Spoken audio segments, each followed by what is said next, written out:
Everybody, happy Friday. BobbyFi here. Sheets is unavailable today, and honestly, I don't know if we're going to be doing the live before lock today. Specifically, just to touch on that, once we do start, actually charging for the site and things like that, we're going to make sure to have it done every day without question. But I will be around answering questions in Discord. And I think it's an interesting slate today. I had a really good night last night, and hopefully you guys did as well. I basically did exactly what we talked about. I'm just looking back at my lineups, and it's basically doubled my money on DraftKings and lost a little on FanDuel, which was basically just because I played Judge more than I played Stanton. You know, what are you gonna do? Sometimes you get it right, sometimes you get it wrong. You feel like a genius when you get it right, you feel like an idiot when you get it wrong. But that's just the way it is. Those guys are basically interchangeable in general in terms of fantasy points, so it's always a little tricky. But let's get into today's slate. I want to talk through it. We're not going to go game by game. I want to give you guys an overall because it's a huge slate.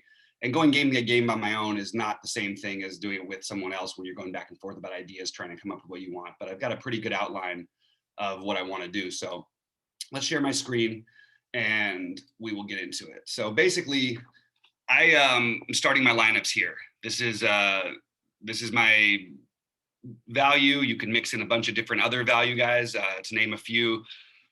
Not to say that you need tons of value, but I do want to spend up for some bats today. But you can use a bunch of different guys. I don't think you need to save it at pitcher. I think you can, because I don't think necessarily the best options are the top arms. And we'll get into that in a minute. But I am going to be playing a mix of, you'll see some Arias in my lineup. You'll see some Larnach in my lineups. You'll see some, you might see some Steven Souza in my lineups. You'd see Souza back, hey, we haven't seen this guy in a while and should be playing for the Dodgers today. So I like that spot. He's 2.1K. Polanco, if that game was to go in Cleveland, which looks a little shaky, the Pittsburgh-Cleveland game, he's 2.3. I think he's interesting.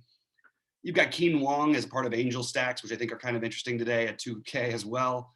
Asain Diaz to pair with Sanchez. Potentially you should start off with a little mini stack of Miami there. Especially if we get a little more wind and maybe blowing out. It's sort of across the field right now in Chicago. So if the weather changes at all and you get some wind blowing out, you're going to see me all over or a lot more on that game. We all know what summer games and wind it can do in Wrigley. There's just a bunch of cheap options today. So I sort of went through those guys.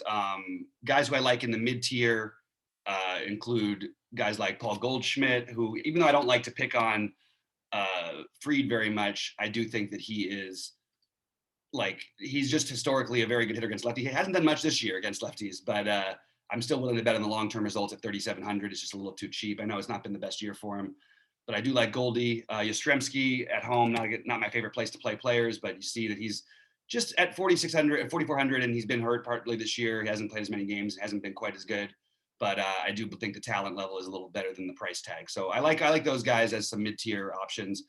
And then I'm going to use most of my spend ups for my stacks, which include, this is not in order yet. I'm still trying to figure out exactly which way I want it. Toronto, Atlanta, the Dodgers, Milwaukee, Boston, and Miami and Chicago. My favorites I'm leaning towards, Atlanta makes a lot of sense from a value standpoint. Another guy I didn't mention is Dansby Swanson in the mid-tier. Swanson sort of under the radar, already has 11 home runs this season. He's been really good. In terms of, for a fantasy player, he's you get the offers, but you also get the upside, as we saw the other night. And I like the Braves tonight quite a bit.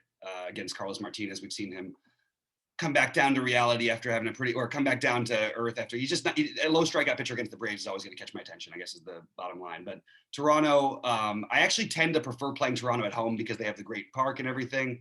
But you get Baltimore in that horrible bullpen with Zimmerman on the mound, the lefty you could play Guerrero, Bichette. Those would be my main two. You don't have Teoscar in the lineup, so it's a little weaker, but you do have Gurriel and Grichuk. And both of those guys I find interesting as well. I know people like the Angels today. I get it. I just wish I liked their lineup better, and I wish they were a little cheaper. Those are my two big Angel complaints. But I definitely see the argument for it. I also see an argument for a Mets stack. But I think if I'm leaning at it, and the Dodgers have interesting ways. I mentioned Souza. You also have you would allow you to spend it for Mookie against Caleb Smith, who actually I think is a decent-ish pitcher. But the roof open, high total for the Dodgers. I think that they're interesting today as well. But mostly it's going to be these stacks for me. And I like Boston too, but I tend to prefer playing them at home. They have great hitting weather there in KC today. And, I think Verdugo and Kike stand out as being a little on the cheap side. And then, of course, I always like to play my man JD Martinez, especially when he's at 4,800. I don't understand what's up with his pricing. Why are these other guys priced ahead of him by so much? He's legitimately one of the best, I don't know, 10, 15 hitters in baseball, and isn't priced like it. So JD is another one that I like if you're going to do that stack that way. I mentioned the Dodgers with, going down to Souza up to, and then you've also got AJ Pollock revenge narrative. No, we don't do that in baseball much, but he is going back against the lefty in Arizona, which is a good spot for him. But yeah, starting with using some of this value that we have out there, the guys that I mentioned, is the way I'm starting the slate. And then for pitching, I have a bunch of different guys who rate very similarly. And I think you don't need to try and get too different on these giant slates, especially we've got Coors in the mix. I don't know if I did mention Milwaukee, but Vogelbach probably being my favorite of the plays there. You get a low strikeout pitcher. I actually don't think Senzatel is that bad. He's used to pitching in Coors, et cetera, et cetera.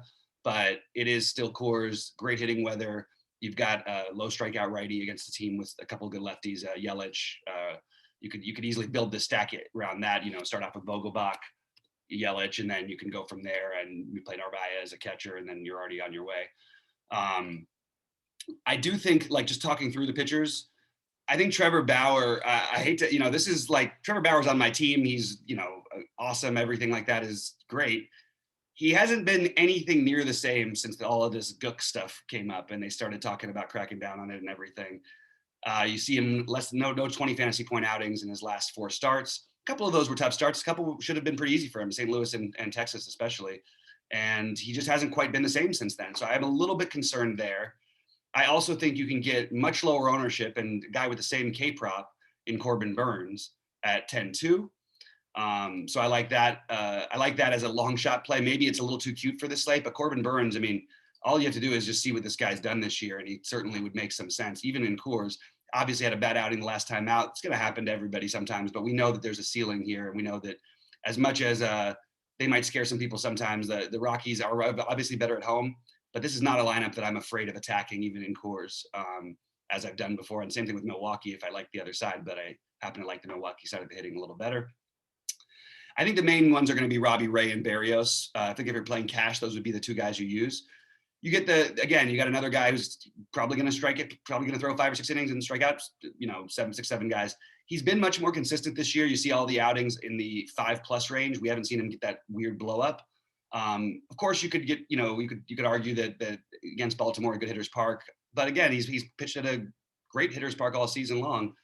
And I'm waiting on a little bit of umpire data. I've got a few out there, but we have an extreme pitcher's umpire for Alex Cobb, and it's weird to say Alex Cobb would be a guy you'd want if you look at this slate. But I mean, well, okay, before the season, it would have felt weird. We've seen a lot of good outings from Cobb. He's been better in general. I did have that bad outing against Arizona last time out, but before that had been really solid.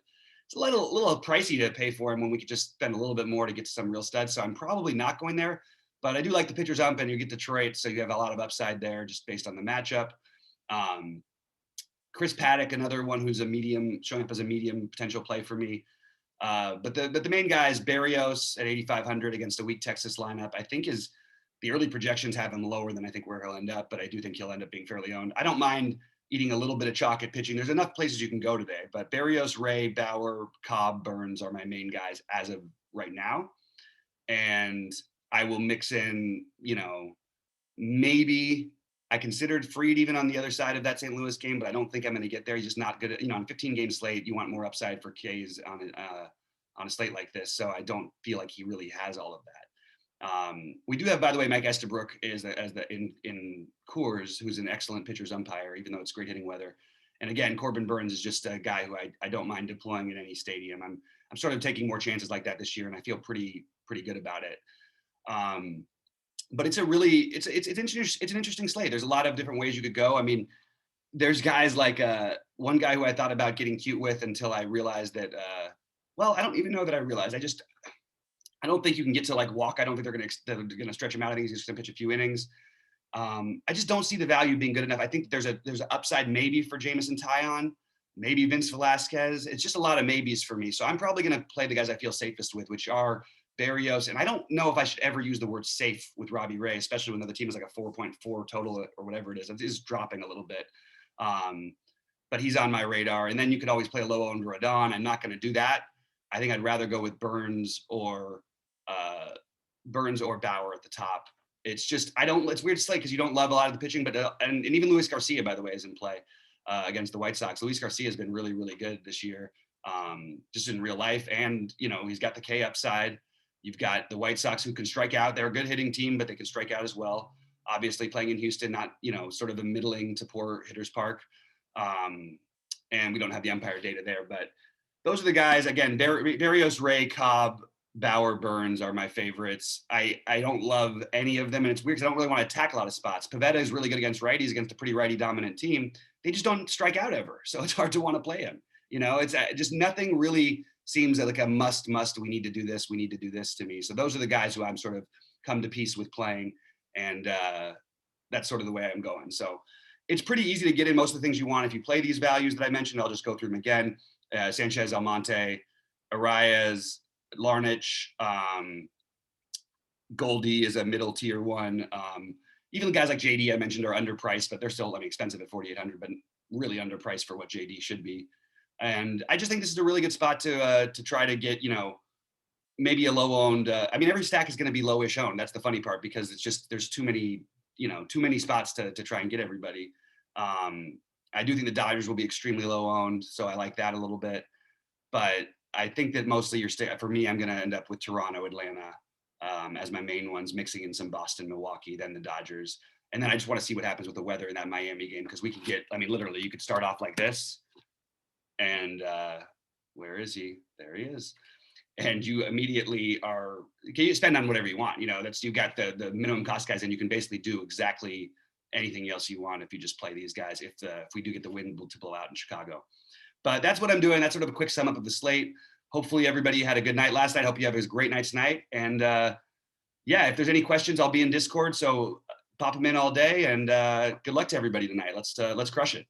We'll see you at the top of the leaderboards, guys.